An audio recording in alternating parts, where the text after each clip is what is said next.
Iremos passar para o nosso breve estudo e hoje nós veremos um pouco, meditando brevemente sobre a terceira petição, que se encontra em Mateus capítulo 6. Nós leremos os versos 9 e o verso número 10. A terceira petição se encontra no verso número 10. Assim diz a palavra, Mateus capítulo 6. Portanto, vós orareis assim: Pai nosso que estais nos céus, santificado seja o teu nome. Venha o teu reino.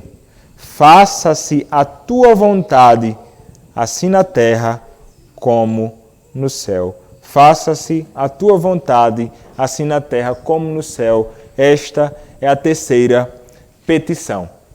E, meus irmãos, é interessante nós observarmos para essa terceira petição.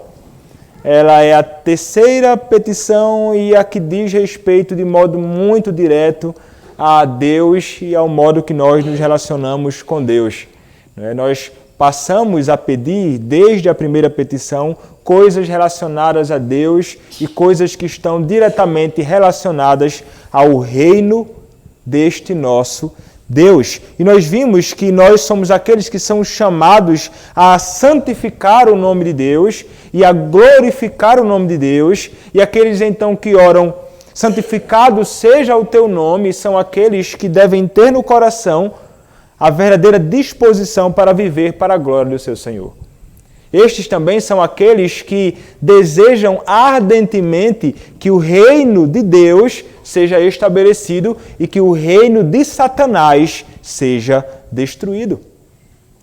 E nós vimos que uma das formas através da qual o reino de Satanás é destruído e o reino de Deus é estabelecido é através da pregação da palavra, é através da própria palavra de Deus. E nós aqui, ao orarmos na terceira petição, estamos nos utilizando e rogando a Deus que nos abençoe justamente com um meio através do qual o seu reino será expandido neste mundo. Nós pediremos isto aqui. Estamos diante do meio através do qual o reino de Deus ele é estabelecido. E quando nós olhamos para a pergunta de número 103 do Breve Catecismo de Westminster, vai dizer o seguinte: pelo que oramos na terceira petição. Resposta: na terceira petição, que é: faça-se a tua vontade, assim na terra como no céu.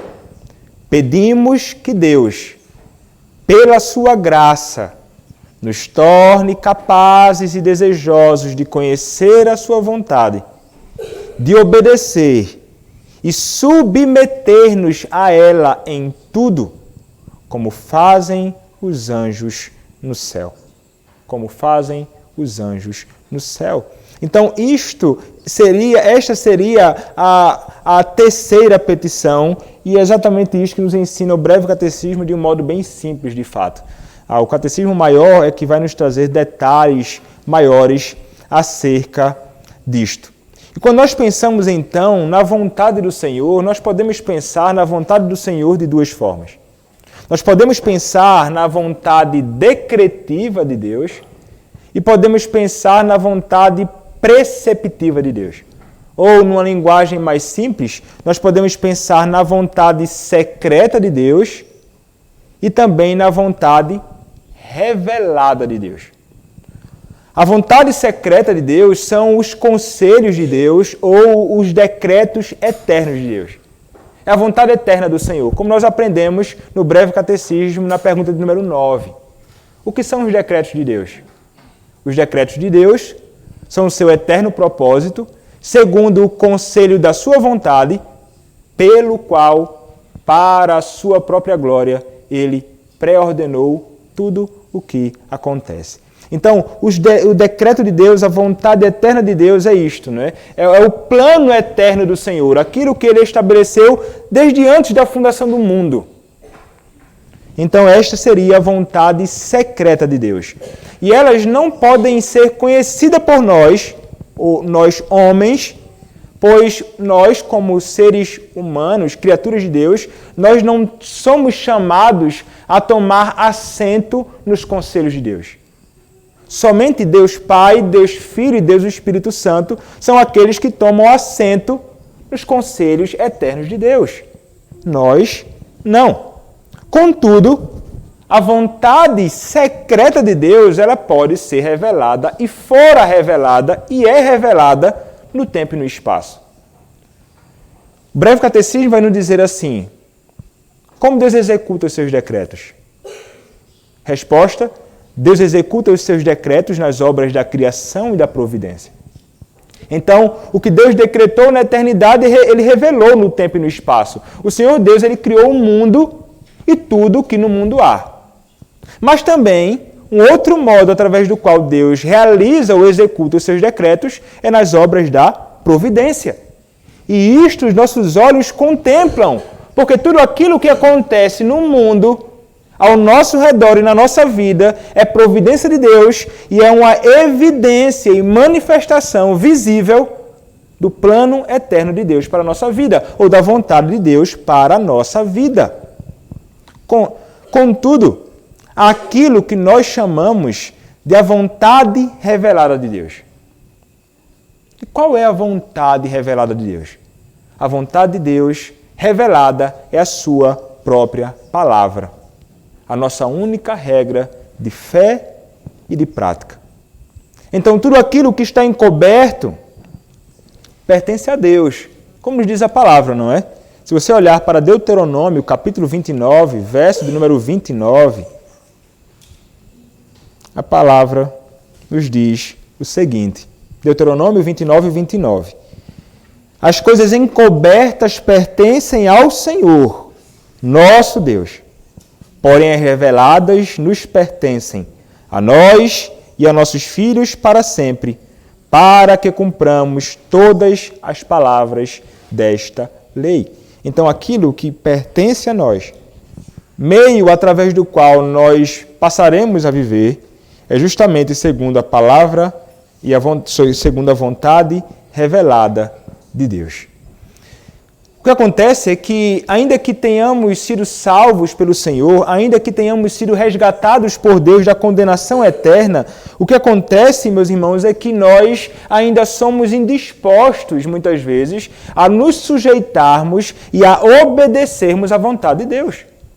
Aqueles que não conhecem a Deus se opõem à vontade de Deus. E muitas vezes nós também. Esta é a realidade, e nós temos de ser conduzidos por Deus, subjugados por Ele, para que então façamos a sua vontade. E então nós rogaremos a Ele isto. Nós clamaremos a Ele para que Ele nos capacite, a fim de que tenhamos uma postura que se sujeita à vontade dEle. E realmente, meus irmãos, nós devemos nos sujeitar a toda a vontade do Senhor. Quando nós pensamos, por exemplo, na vontade de Deus no que diz respeito à sua vontade secreta, que é revelada na sua providência nas nossas vidas.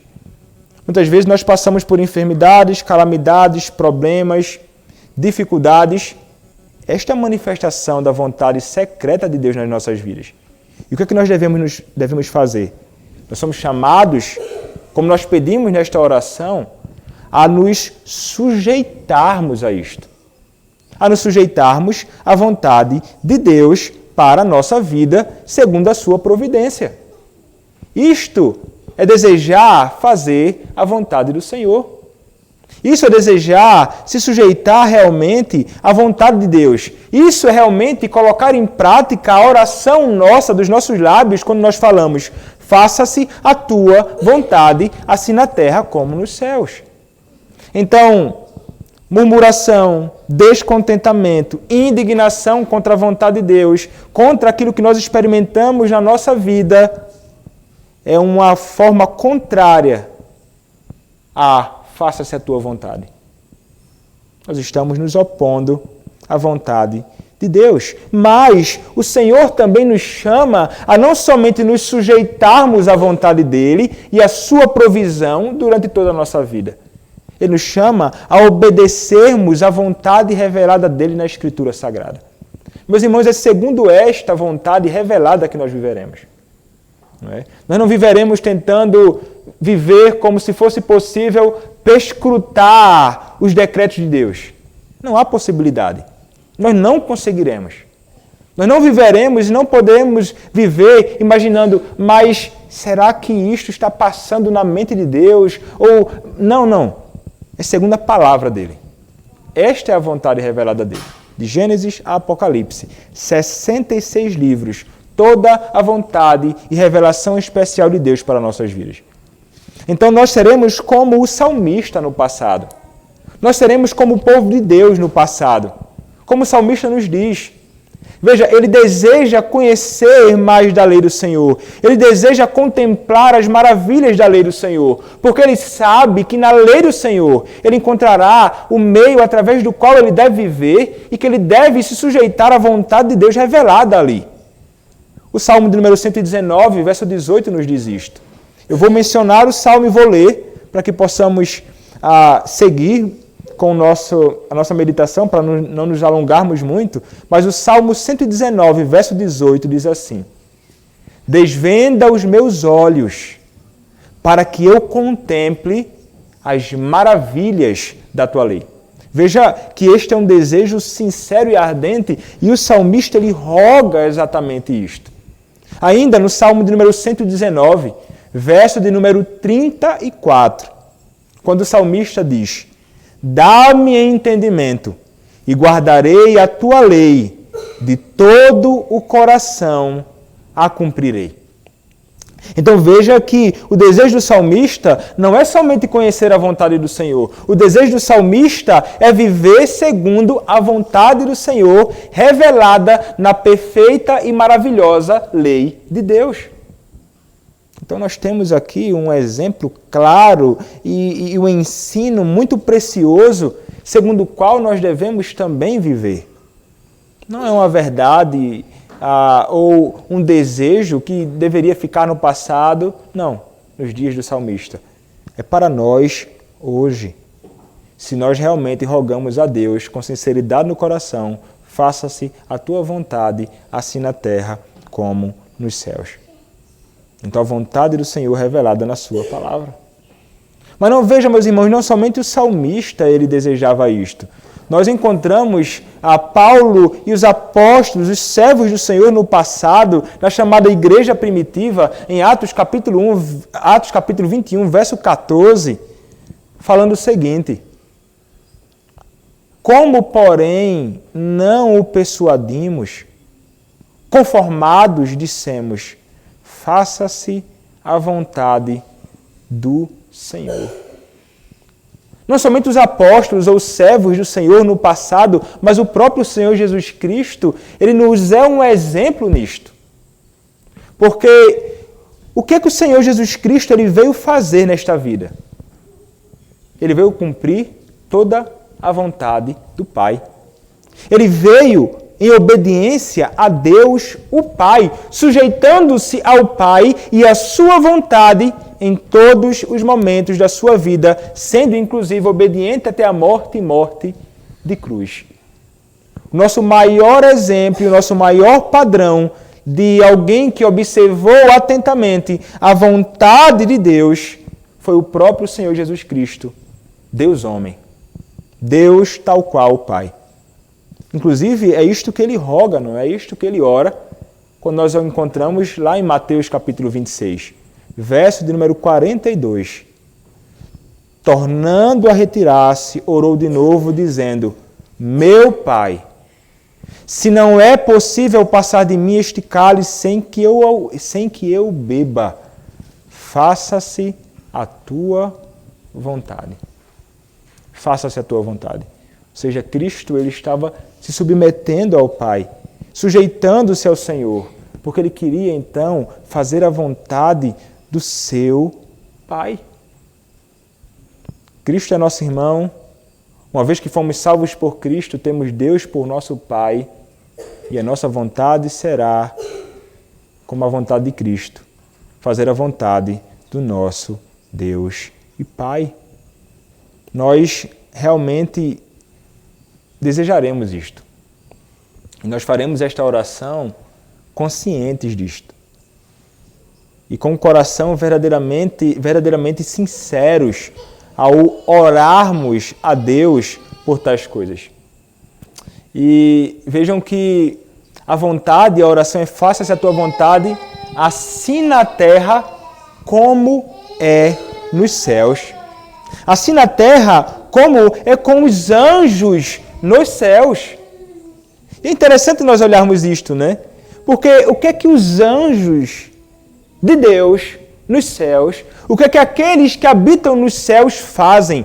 O Salmo de número 103, versos 20 até o verso de número 21 nos diz: Bendizei ao Senhor todos os seus anjos, valorosos em poder, que executais as suas ordens e lhe obedeceis a palavra.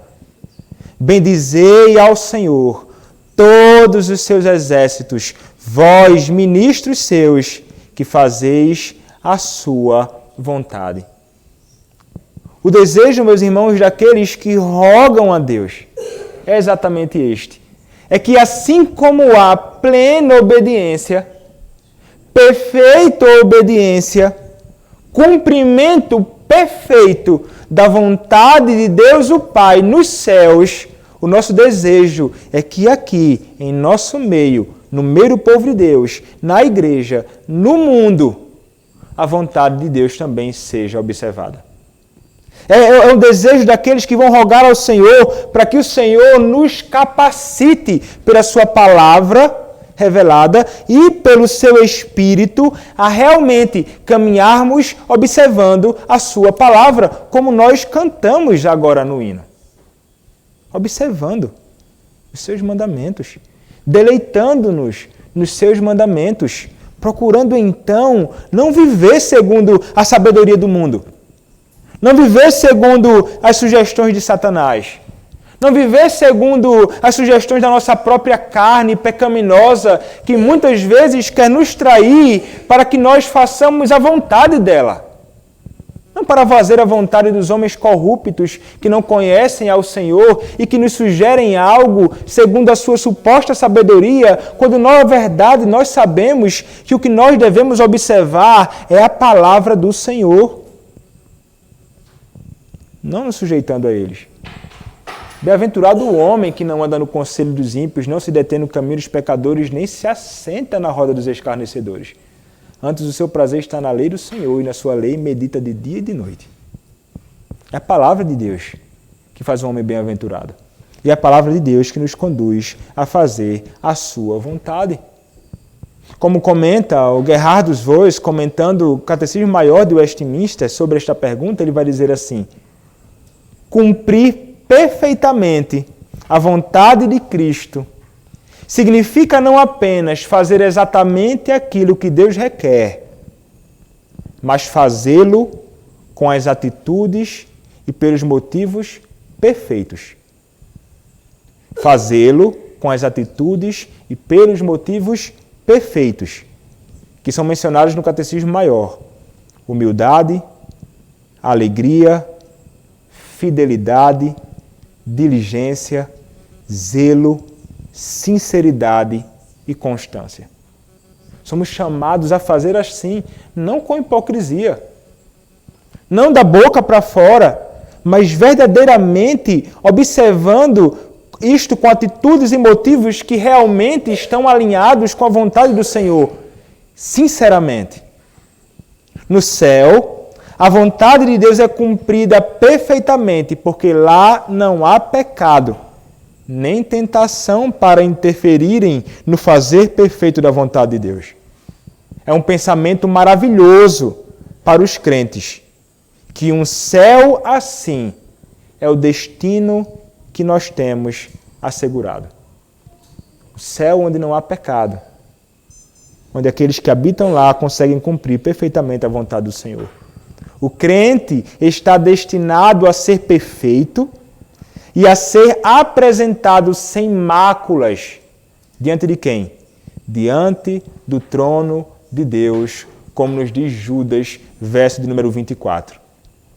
O pensamento de que estamos destinados à perfeição física, o pensamento de que estamos destinados à perfeição mental, o pensamento de que estamos destinados à perfeição moral, o pensamento de que nós estamos destinados à perfeição espiritual, deveria ser um forte encorajamento para nós como crentes, em nossos conflitos contra o mal e na terra, e deveria ser também um grande encorajamento para que façamos esta oração com toda alegria no coração e sinceridade. Faça-se a tua vontade, assim na terra como no céu. Amém. Vamos orar, meus irmãos.